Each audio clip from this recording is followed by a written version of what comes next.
is KC Sports Network, proudly presented by Emprise Bank. We're barely bowl eligible here on KC Sports Network. They're a college football podcast here on KCS. And I'm joined today by Matt Lane. Couldn't be joined by Matt Miller.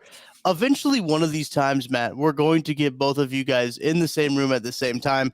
Right now, it seems like we can only have one Matt on the podcast at a time. Too many Matts is just too strong. I think after that, those first, couple episodes there, I think the world decided that too many Matts, which is apparently two Matts, is just too much for one college football podcast. So, maybe we'll get back together. Maybe we won't. Maybe the universe just simply won't allow it. There's a cap. It's a hard cap. It's true. Like a salary cap or a scholarship limit. It's a Matt cap is what it is. It's a Matt cap on teams. It's like as soon as conference realignment hit, we were realigning stuff on this podcast too. So I mean, it's kind of a little bit of both. But no, last week we talked with Matt Miller about the Big Ten. Maddie, any thoughts on the Big Ten before we preview the SEC? Maybe talk about some things going on in the college football world. The Big Ten's the Big Ten. It's there, right? There's two. Okay. There's usually two teams worth talking about in the Big Ten. This year, there's three. I have high hopes for Penn State. I have not gotten a chance to listen to you guys, so I don't know if either of you picked them to win the conference, but Penn State is my pick to win the Big Ten this year. I think they have the best chance to go, because I think all three of the main schools, Ohio State, Michigan, and Penn State, all play each other. I think Penn State's the most likely out of that group to go 2-0 against the other two teams, because I think they will have the defense that can, kind of hold up and handle that Michigan battle. And I think they have the offense that should be able to score points with Ohio State. So I'm riding high on the Nittany Lions this year. I think they got a lot of talent. One of the better running back rooms in the NFL. Chop Robinson was nicknamed Pork Chop and then just cut off the pork and just goes by Chop Robinson. He plays defensive end with nothing, Tucker. Just bare arms, no gloves, no elbow, nothing. Just bare arms, bare hands, playing defensive end. I mean, it's just the perfect aesthetic. So, high on Penn State. And, I'll make sure I'm here next year for Big Ten talk when the fun teams get added to the conference. Right, when they add the fun part of the Big 12 or the Pac-12 into the into the conference. Yeah, it's a really interesting conference because it's a top-heavy conference, right? But those teams that you mentioned, those top three teams, and maybe if you want to throw Wisconsin in as a top four, possible, probably maybe Michigan State as a fourth team. Michigan State's kind of a mixed bag. We talked about that last week, but Matt Miller called Penn State, this is James Franklin's most talented team, like is the best team that he's had. They've had some good guys, but he thinks that this is the best team that he's had so far at his time at Penn State, which they could really play spoiler, I think, to Michigan or Ohio State, as you mentioned, which they play both of those teams. I believe they have Michigan at home and they go to Ohio State. So it's going to be really interesting with those Nittany Lions. We actually both picked Michigan to win it because we were both very confident in all they have returning. When you start to look at that Michigan team and like the roster and everything, you're just like, wow. It is hard to not see this team winning the Big Ten. Yeah, I mean, Michigan's a good team.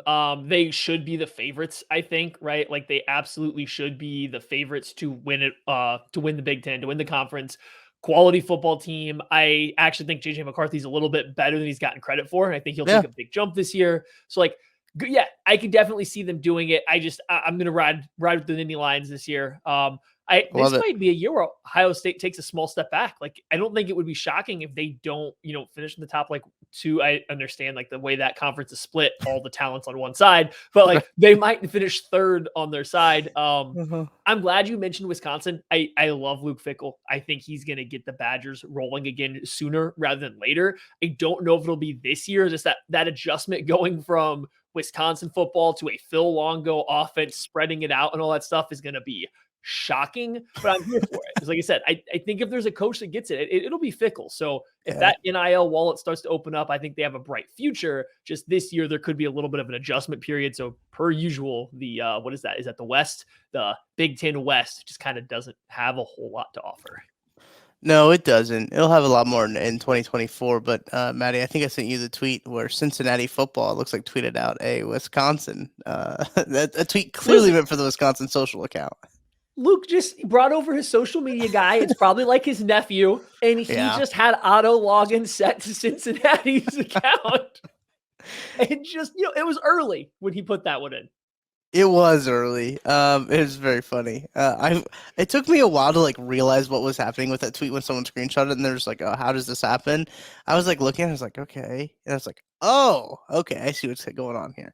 But no, I think Wisconsin is an interesting team. As I mentioned earlier, Michigan State's a real mixed bag. I think when in terms of what you're going to get, Mel Tucker had one good year and they gave him a bag, and Mel Tucker said, all right, thank you.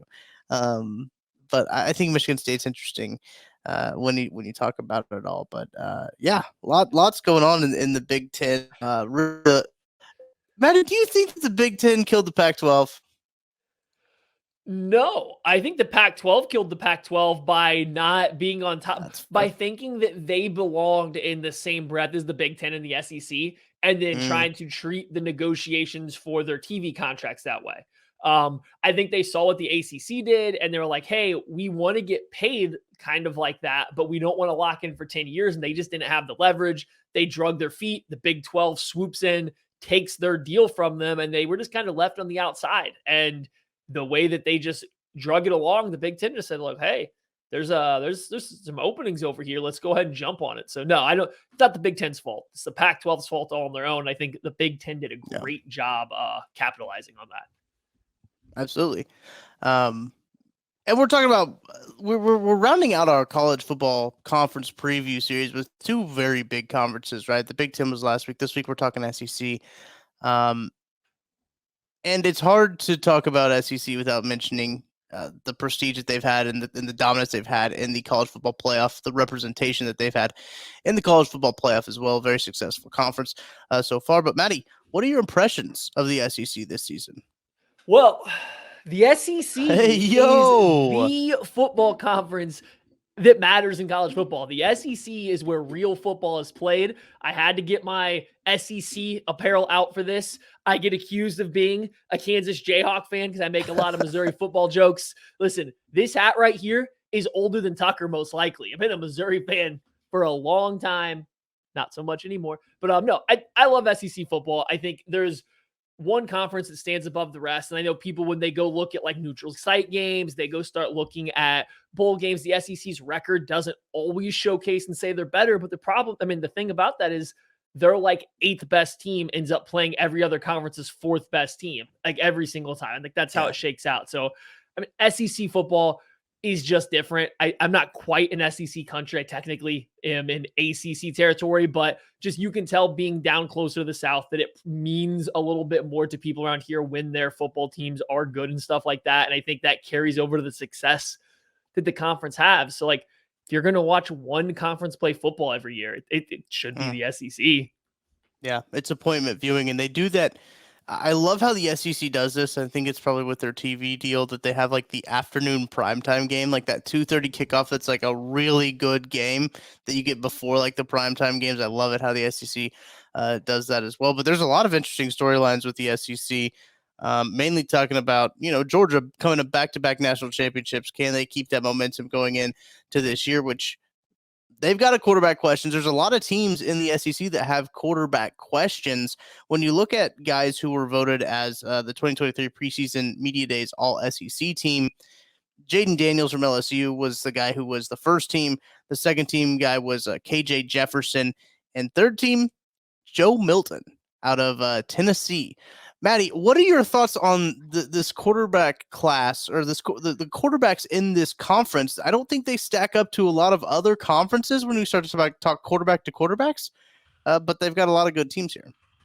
Yeah, that's kind of been the thing about the SEC for a while, right? Was that their quarterback play was always lagging behind everything else. They got all the athletes, they got the skill positions, they got the defenders, but the quarterback play was always what, kind of fell behind. And then all of a sudden, Nick Saban was like, hey, defense doesn't win championships anymore.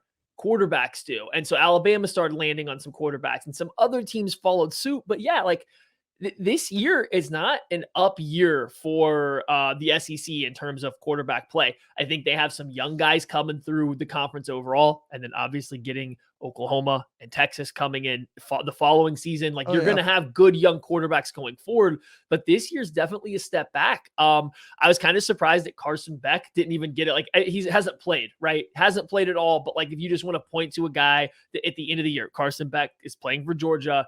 You want to point to a guy at the end of the year, they're like, oh, this guy is the best quarterback in this conference because he has all the tools and the talent. He's kind of the first name that would jump to my mind. Heck, maybe Devin Leary there in Kentucky. Now that they get the new offensive coordinator coming back in, Liam Cohen, our long lost hopeful Chiefs offensive coordinator. Liam Cohen is back at Kentucky. Like there's some talent there at the quarterback spot, but it's definitely a down year for them. So watching this conference, it's going to be all about watching the athletes and the defenses that you get to see and stuff like that, and not so much for the quarterback play.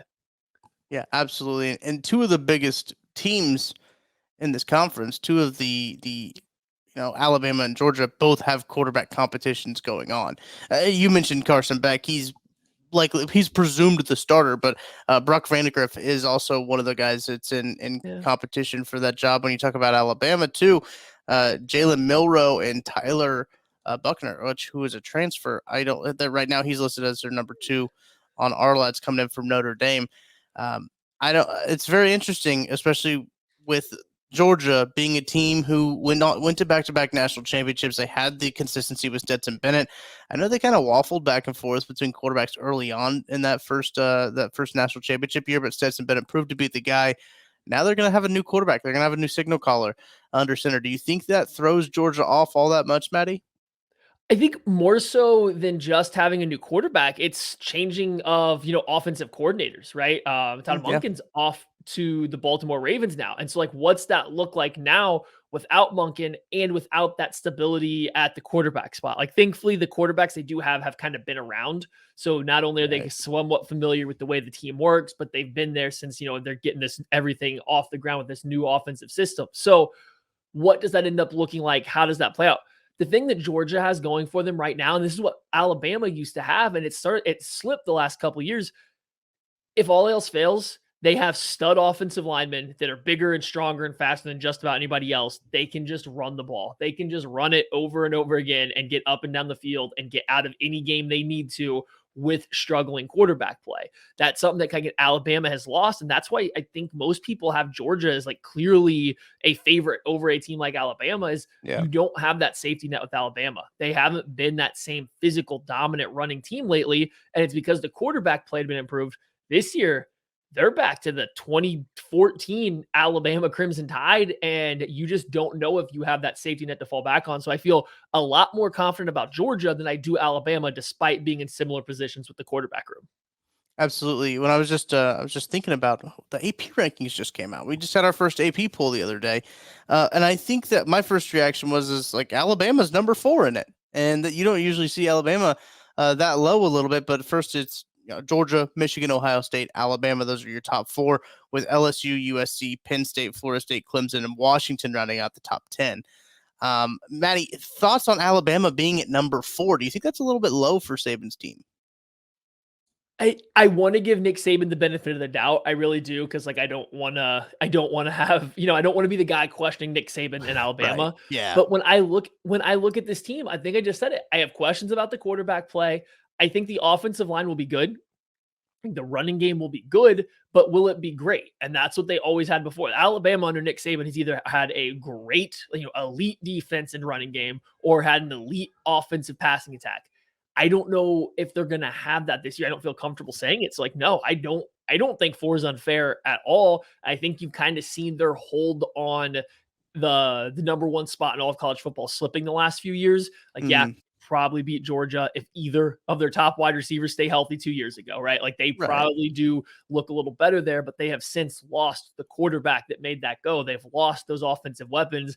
Now they have questions at those 2 positions that were carrying the team. So yeah, I think 4 for Alabama is more than fair. And then if you come and tell me at the end of the season that they ran the table and won the national title, I'm like, yeah, well, my fault. Yeah, that happens with the Nick Saban team. Looking at this, the preseason poll that the media did on media days, Georgia commandingly. I mean, they had 181 first place votes to win the SEC, with Alabama with 62. So I mean, they more than doubled them up in terms of first place votes. But Maddie, a really interesting team that I think this year is LSU. That's a really interesting LSU team. As we talk about another Tigers, as they bring Jalen Daniels back for another year. I don't know what to expect personally from LSU. I don't know what to expect out of Brian Kelly's team in the second year he's down there in Baton Rouge. But what are you kind of looking for them? I had to remove my Missouri Tigers hat for the LSU section because I think this is the team I'm riding with in the SEC right now. I That's think fair. they're the That's team fair. I'm leaning into. I've always kind of liked them. I like the aura of LSU, and now that we don't have old Joe Burrow down there, we can root for him openly now. No, and I like this team. Brian Kelly, I get it. I get the pushbacks that he has, but this is what Brian Kelly does: coach good football teams. He has good football teams. When's the last time a Brian Kelly football team was just like absolutely bad? And then now you add on the talent that LSU just inherently gets from the area. The recruiting has been well. His coordinator hires in the past 2 seasons looked phenomenal. Last year, I mean, Matt House was dialing it up, and that was even dealing with some injuries and trying to figure out how these freshmen and transfer players all fit in. So I think LSU very much deserves to be in that conversation with Georgia and with Alabama. And like the quarterback play is probably the thing that's going to hold them back, right? Like how does Jaden Daniels have? Or at some point in time, does Garrett Nussmeier take over? I mean, he's clearly a more talented passer of the football. If he ends up being a real player in the next couple seasons for like the NFL, no one would be surprised. So I like this LSU team. So I wanted to ask you, if you're sitting here right now and you had to predict who's winning like that LSU Alabama matchup later on, or just who's coming out to face Georgia out of that for the SEC title, who would you go with right now coming out of the West, LSU or Alabama? Where's that game at? Is that game in Death Valley? Let me look it up real quick.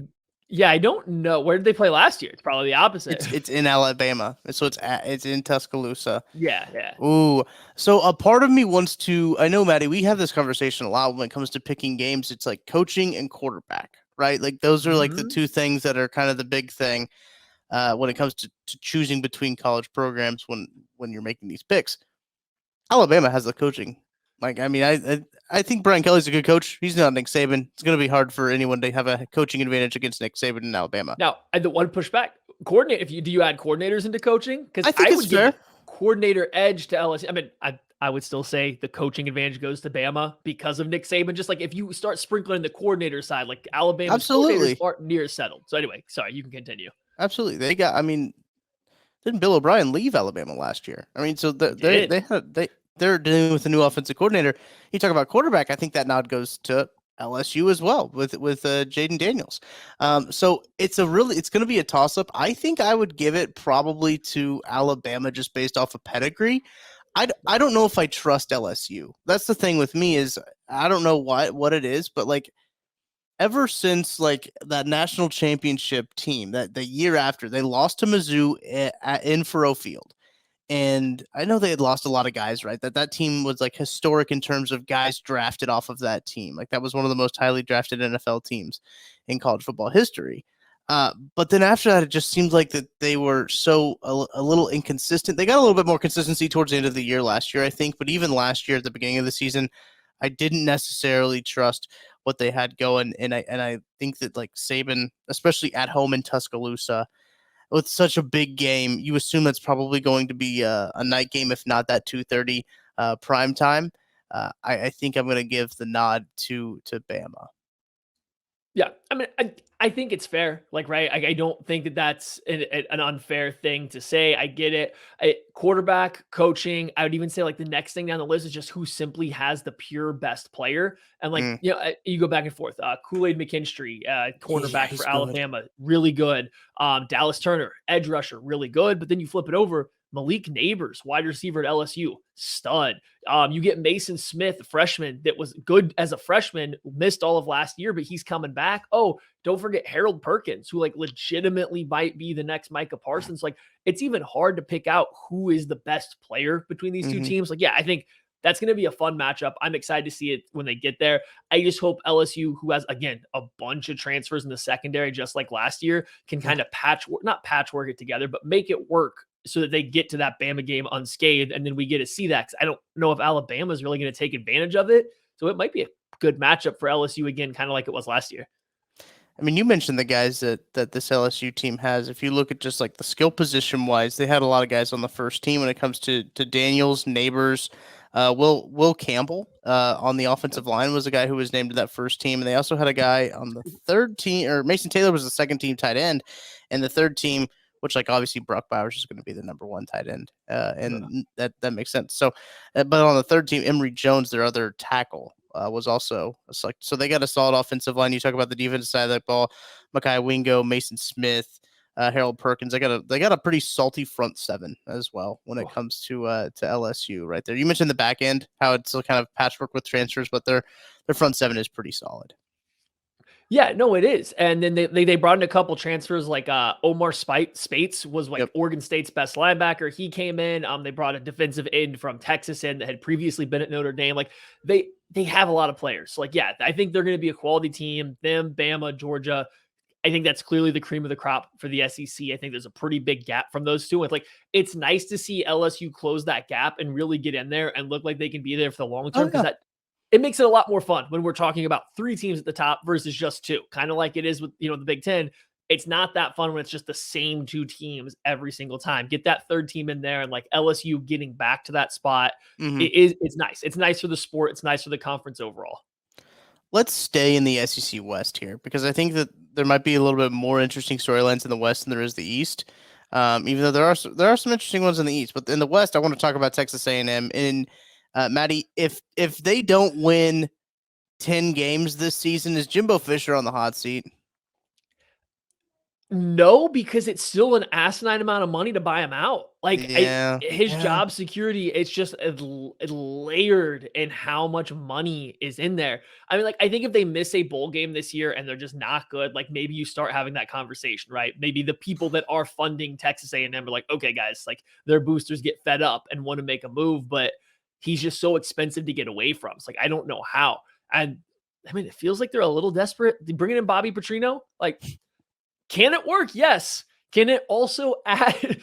Texas A&M enters every single year with like the widest array of possibilities. And this year they somehow expanded that on both sides. They somehow lowered their floor and raised their ceiling with some hires that they made, which is absolutely insane. So like, this team is like must-watch television. Like they really are. There's so much talent on this team that just literally never puts it together. And every single year we enter it, if again, they run the table and they beat everyone they face, that includes Alabama, Georgia, and everybody, not that surprising when you look at the talent. But also when they go and lose to Miami, are we that surprised? No, not really. So it's a wild team. What's your read on the Aggies this year? Have they named a starting quarterback yet? That's what I was just looking up. Connor Weigman. Yeah. Weigman, which is okay. I didn't know if Max Johnson was going to start or not. I know they had quarterback troubles last year. Like they could not figure out a guy who could throw the ball to the same team. Like that was a very big problem with them. Now, as a Missouri fan, Missouri had a pretty catastrophic year last year. Catastrophic might be a little dramatic. They had a poor year. Their record was not as. I think their record was not as good as the team indicated. Right. I think that they weren't very good, but I think there were some close losses. In the same vein, I think Texas A&M's record was better than they were last year. And they had a very similar year to Missouri. And you could argue that Texas A&M's year was far worse than Missouri's when it came to like expectations and everything like that. Did they have the number one recruiting class in the country coming into that year? They just named some big kids, but the year before. So like it would be like but it's like it's the guys you would expect to be contributing, right? Yes. Yeah. So like that's what made it even worse. Like this was supposed to be the year, but like what? They got guys suspended or kicked off because they were like doing some wild stuff in the locker room. I don't remember what I think the report was like there was guys just like smoking marijuana in the locker room or something like that. Yep. So they had to suspend them just right there in the like it's just that team is a whole entire vibe, and I don't know what the vibe is. Yeah, I've heard Texas A&M be called a cult by some people, and I think I would buy that. No, they're a very interesting team, and I do think they have to perform this year for the sake of Jimbo Fisher. But you mentioned the Bobby Petrino hiring, which is just absolutely wild. We talked about that a little bit. I can't remember if that was on the podcast when I was talking with Matt Miller about it, or if it was off the podcast. But it was one of those things. He was at UNLV. I think he was going to UNLV, right? And then he said, "Barry Odom, sorry, peace out. I'm dipping out of here, and I'm taking this A&M job." And it was just so Bobby Petrino, actually. But no, I don't know. I'm not putting any stock into Texas A&M, and apparently neither are the media voters as well, because they had one first place vote in the West. So people are not putting a lot of stock into Texas A&M. They do finish 3 in the West. Other teams finishing right behind them: Ole Miss at 4, Arkansas at 5, Auburn at 6, Mississippi State at 7. Auburn had 4 first place votes. Arkansas had 3, and Mississippi State had 1. Ole Miss is the only team in the West that did not receive a first place vote. But what is happening? Hold on. Who is voting for Arkansas, Auburn, or Mississippi State in first place? Like, I have no idea. That is insanity. That lets you know how unserious that kind of stuff is being taken, right? Like, there's no way that you can realistically think either of those 3 teams even have a chance. No. I mean, I guess like theoretically, from a recruiting standpoint, Auburn would have a somewhat of a chance because they just have that level of talent. And like, I know some people are thinking they might make a big jump this year with better coaching.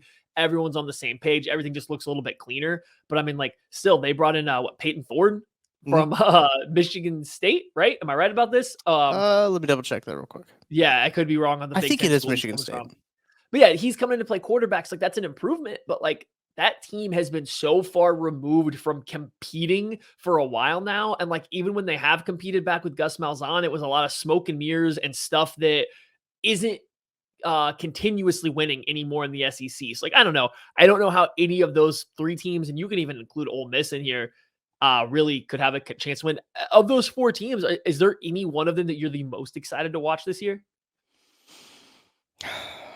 Maybe Arkansas, with KJ Jefferson another year. I don't know if KJ Jefferson can like stay healthy. That's going to be the big thing for him. It could be possibly Arkansas, but like Auburn might. Arkansas is my first choice. When I look at that, I'm like, oh, maybe Arkansas can make some noise. But I do think that like A&M and Ole Miss should be better than Arkansas. Really, Auburn could be better than Arkansas. And you were right. Thorne did come from Michigan State.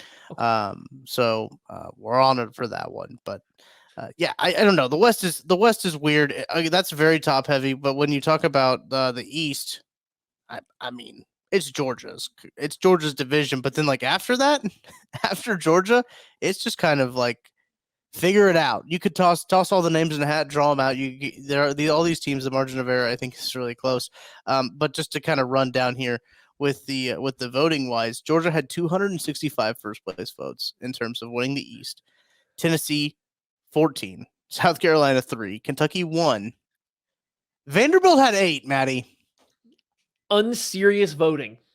Unserious voting is all this is. Okay, so I'm with you. Georgia's the clear-cut top of the line here. I think Tennessee, at least for the time being, has separated themselves as number 2. So like, I think it's Georgia gap, Tennessee gap, and then kind of everybody else thing, because I understand the hesitation. They lost both starting wide receivers. They'll be fine there. Then they lost their quarterback in Hendon Hooker.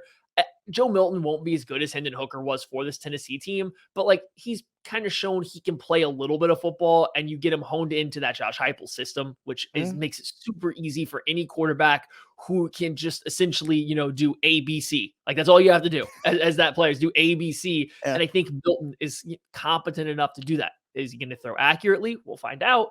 But he has a cannon. He's a big, good athlete. Like, I think Tennessee offensively will be fine. I think there will be a regression to the mean defensively, meaning they'll get a little bit better. It's hard to be that bad again. So I think Tennessee's got that second place spot locked up, but I don't think this year they pose the same level of threat that we all kind of felt they did last year to Georgia, just because I think they are going to be a little bit more inconsistent on offense, losing so many pieces. Right. I do think that Joe Milton, as you mentioned, Joe Milton was, I said earlier in the podcast, third team all SEC quarterback for the preseason. A little surprising, but a guy who's been around and he's been in the system, and he stepped in and he kind of is Hendon Hooker-esque, right? I don't want to say he is. Their play styles are somewhat similar. Big arm. I don't know if you've seen the video of him just chucking balls down the field.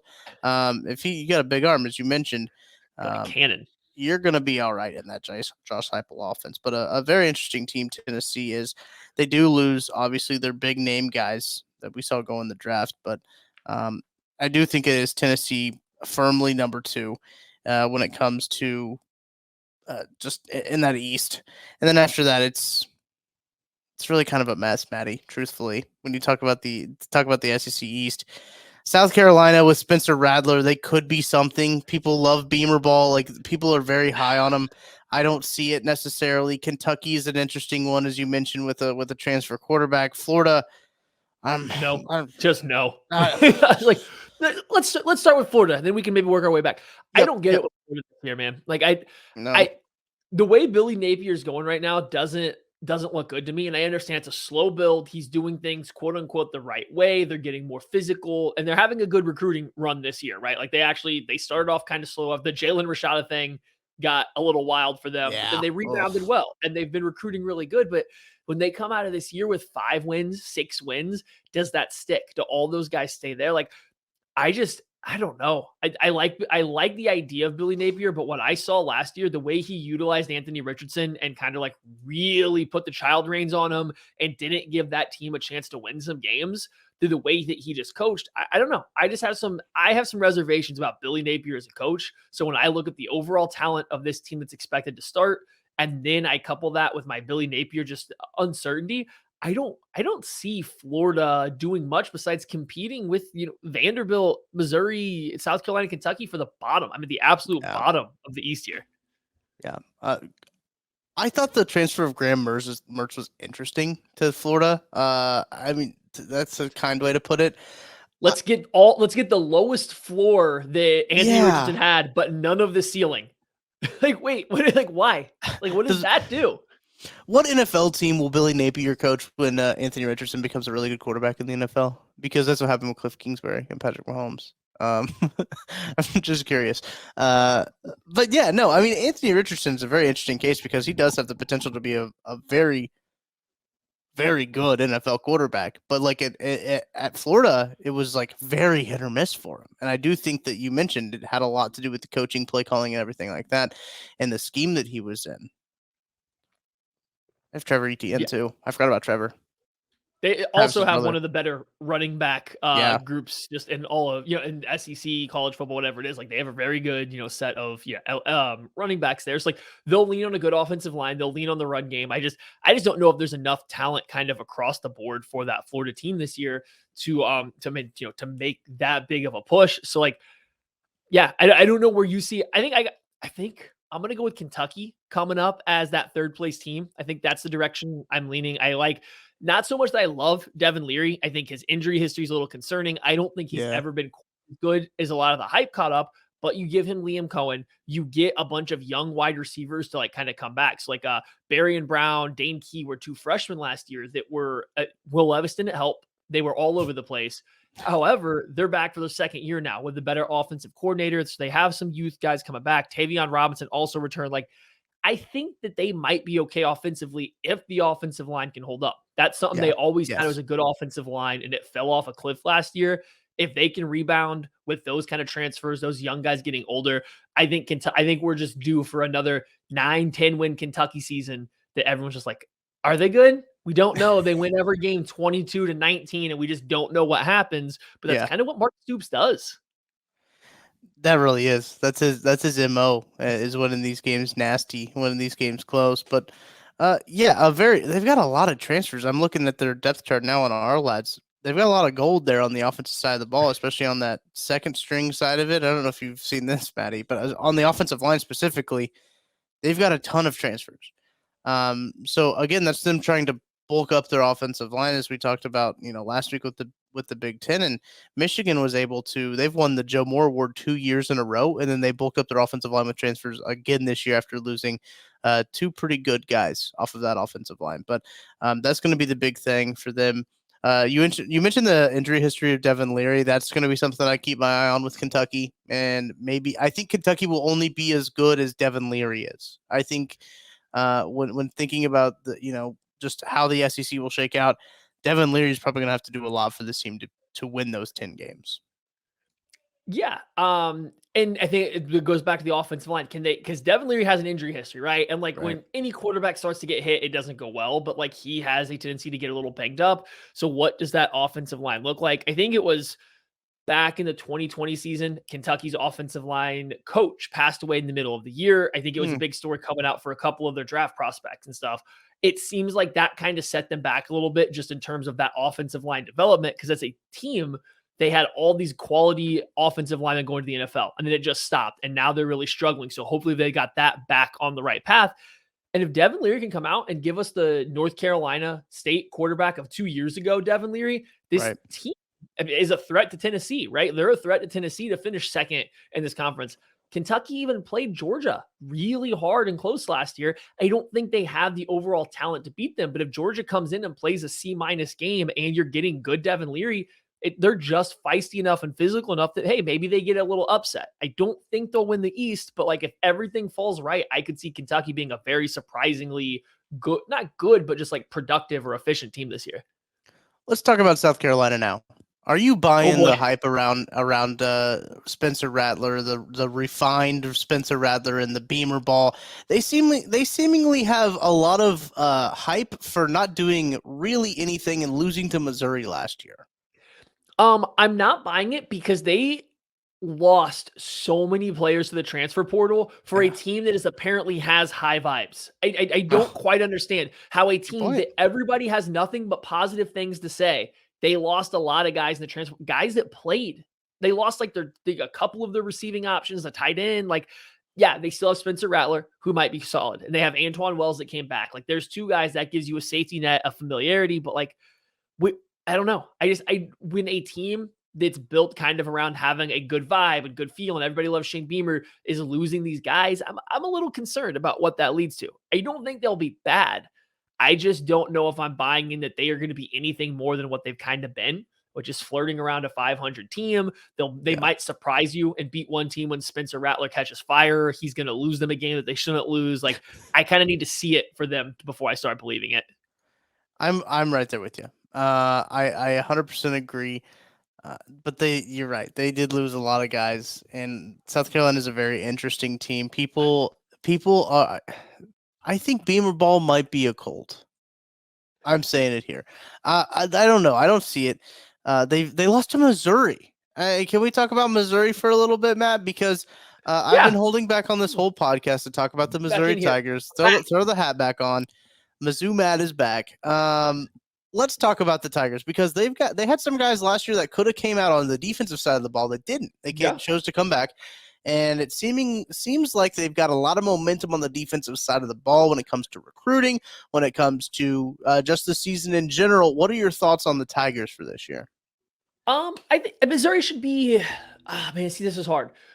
I think Missouri's in the same general boat as South Carolina, that they are going to be around a 500 team, which is what they've been, right? And like, I don't mean that in a negative way or even necessarily as a positive way, just that they look to me like a team that's probably going to end up around 500 in especially in SEC play, right? Like, but the problem is this: when you start or play Brady Cook as much as they play Brady Cook, that 500 team takes significant steps back and it gets really hard. You put a lot of pressure on this defense to be good. Now, I like Missouri's defense. There's a couple quality players there, especially in the secondary. Like, I was kind of surprised that Chris Abrams-Drain came back. I think he would have gone like as a, maybe not early, but he would have been a mid-round pick, I think, for the NFL. They got Enos Rigstraw came back. Like, I like the Missouri secondary. I like some of the defense overall. The defensive line will be good, even without the most flashy players. So, like, it'll be a quality defense, but you're just going to put a lot of pressure on them, I think, with Brady Cook at quarterback. And so that's where anytime I think about Missouri and I start thinking about them maybe making a little bit of a push in the East,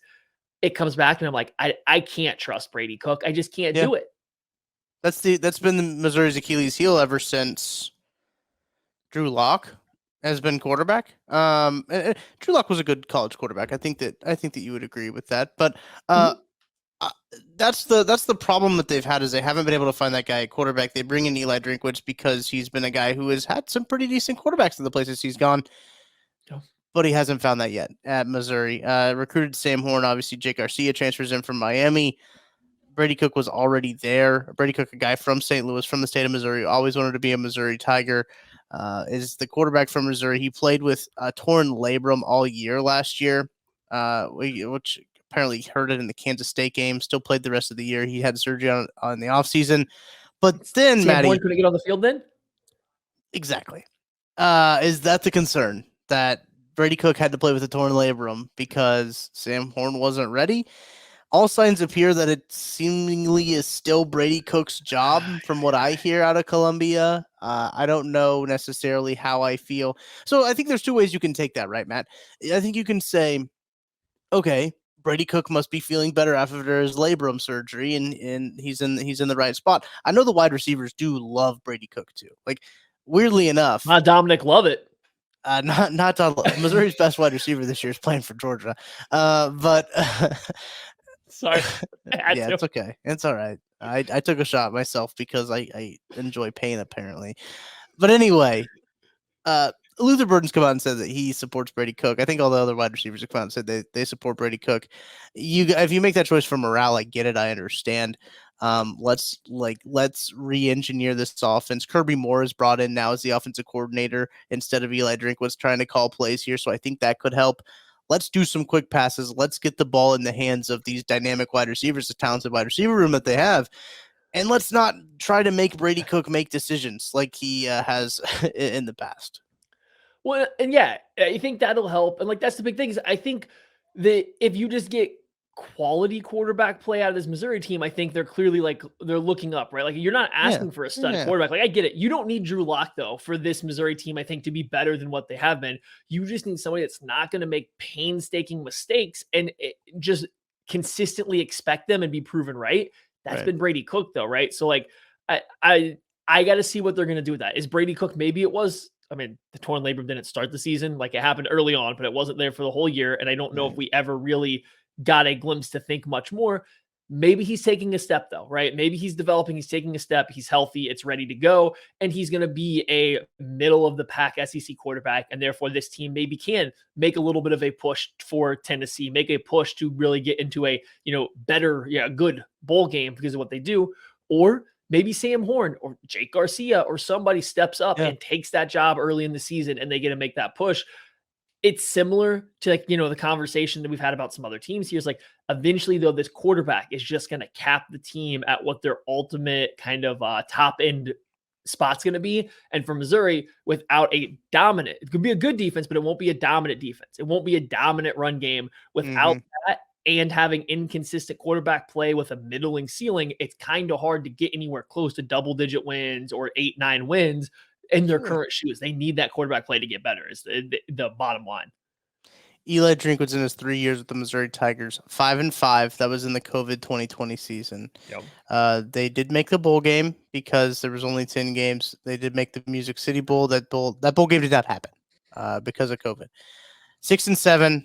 In 2021, 3-5 in the SEC, and they did the same thing again last year, 6-7 with 3-5 in the SEC. As I mentioned at the top of the show, there were a couple close games that could have gone either way, right? Like the Kentucky game, there was a call in there for roughing the punter when the punter was running backwards to get the ball. Absolutely wild. And then like the Auburn game too. Like there's just a series of unfortunate events that happened. The Auburn game was a terrible football game to watch for either side. No team coming out of that should have been happy with the result. It was bad. Oh yeah, no, 100%. Before we touch on the Vanderbilt Commodores real quick. Let's hit on Vandy. No longer a joke.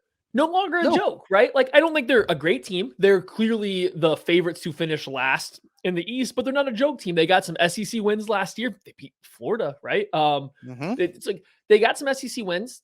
I think they're trending upward. They finally started to break in a little bit to NIL. They started to break into some transfers. They're redoing like their entire stadium, and it's going to be a joke. You're going to see pictures all year. Vanderbilt Stadium will be under construction during games. It's going to be there, but like it's not a bad thing. I think they're just really spending a lot of money on it, and it's just taking a little bit of time. So Vandy's on the way up. I don't know what that's going to relate to this year. I don't know if that's even going to get them to a bowl game, but like you shouldn't be surprised if they hit one. They have AJ Swan, sophomore quarterback, played last year as a freshman, wasn't a disaster, had some bright spots. That's crazy. Like that's the best Vanderbilt quarterback since Jay Cutler. Like that's going back a little ways now, right? And then there's a Will Shepherd's a wide receiver. He's very good. They throw him a lot of balls. He makes a lot of plays on him. It's like Vanderbilt's kind of fun to watch right now as they're on their way up and starting to spend money. So like if they finish last in the East, okay, that's fine. If they finish fourth, third even in the East, I don't think it'd be the craziest thing in the world because like they're clearly on that kind of trend after last year. They have a week 0 game against Hawaii. They're going to be hosting that game. They on blasted Saturday? them last year, like 70 to like I don't know what it was, but like they beat them by like 40 or 50 points. It was one of the games where people said, "Wait a second, is Vanderbilt for real?" But then they realized that Hawaii was just bad. But Vanderbilt was better last year. They were 5-7 last year. Got two SEC wins. Like, you know, they were that close to a bowl game, right? Like, so like if they do it this year, I don't think you should be surprised. It's just the SEC East gets a lot of crap because Georgia's clearly the best team. They don't know what all to do with it.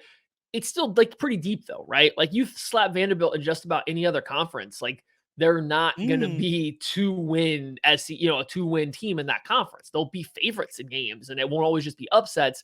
And so like it's same for Missouri, Florida, like these other teams that you think are competing to be at the bottom of the East right now. So like, yeah, I think Vanderbilt's got a little bit of buzz around them this year and a little reason to be excited. Matty, final thoughts on the SEC before we wrap it up. Next week, we'll be back with a week 0 preview. If everything goes right, we'll have both Matts in the same room to preview the slate of games that we've got for week 0. But final thoughts on the SEC. We did a lot of talking about the SEC. Long show, 2 people about the SEC, but I mean, it's the best conference. It's all, you know, it's reason. It's good. It's in there for a reason. I don't know if I have, my final thought is this. I'm riding the LSU Tigers this year in the SEC. I think they're coming out of the SEC. I'm taking them over Georgia in the SEC championship game. We'll see some LSU action in the playoff. Probably get Georgia in there too. 2 SEC teams again. 2 years since it's happened. I think it's time again. I think it's time. It's an LSU season. That year 2 LSU head coach stuff is no myth. That's a good point. I didn't even think about that. So your college, I was just trying to think of your college football playoff. Then, if you said that Georgia or LSU is going to win it, Georgia will also be in it. That's 2 teams. You said Penn State's going to win the Big Ten, State, so Penn State's going to end up making it. Who's your 4th team then? Washington? I wish. I think USC. I think USC is going to be hard to deny to get in there because I think they should win the Pac-12 if they go undefeated or even just have 1 loss, especially if it's one that they get to get revenge on. They should get in there. Right. Like last year, had they beat Utah in the Pac-12 championship game, they would have probably been in the playoff. They'll be in the same position. So yeah, I'll put USC in there too. And that's a weird looking playoff, but like, that's what I'm going to go with for now. But my issue is this, it could be 2 SEC and 2 Big Ten teams. And like, that would be perfect. I think it would be hilarious for the final year of a 14 playoff. Just the problem is like Michigan's schedule is so soft outside of the Penn State, Ohio State games that like if they split those 1-1, I don't know if that's a strong enough schedule to get in over some other teams. I already said I think Ohio State takes a step back. Oh, I forgot about the ACC too. Still give me. It's Clemson and Florida State though. Like if either one of them win out or have again that 1 loss that they get that revenge on, I think both those teams have a chance. Now, I say that Florida State, LSU, we'll talk about it later, play each other in week 1. Can't both of them go undefeated, if that's going to happen. So it'll get dicey. But yeah, that's my 14 playoff. Do you have one? Do you have an early 14 playoff prediction? I think it's good. I think my 14 playoff prediction is really vanilla. I think I got Georgia in there. I'm going to have Michigan in there. I'm going to have USC in there. Imagine if there was 2 Pac-12 teams. I just thought about throwing Washington in there for fun. Can't. I know. They can't. There's just no way. And my first gut reaction is Alabama. So it'd be Alabama or Georgia, Alabama, USC, and Michigan. That's what I'm going to go with. Smart, intelligent choices. It's vanilla. It's no. Yours is more exciting than mine is, but mine's basic.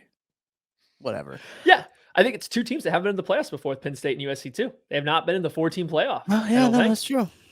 Yeah, Michigan has. Yep. USC has not. Yeah, it'll be interesting to see how Caleb Williams and those boys do. They gotta beat Utah first. They gotta get over that hump. We'll see. We'll see if they can even do it. I think Caleb Williams is scared of Cam Rising. That's my take. But this isn't the Pac-12 podcast. Imagine if Cam Rising shows up to that game with black painted fingernails with just little stuff on there. Oh, I just imagine how shook Caleb would be. Oh, he would be absolutely shook. But Maddie, appreciate you hopping on Barely Bowl Eligible as we preview. We wrap up our season previews, our conference previews next week. We're gonna do the thing for real. Week 0 preview. We're gonna be talking about the slates, the prospects, everything you need to know heading into week 0. So Maddie, thank you. See you guys next week. That's gonna do it for Barely Bowl Eligible. We'll be back next week. We'll see you.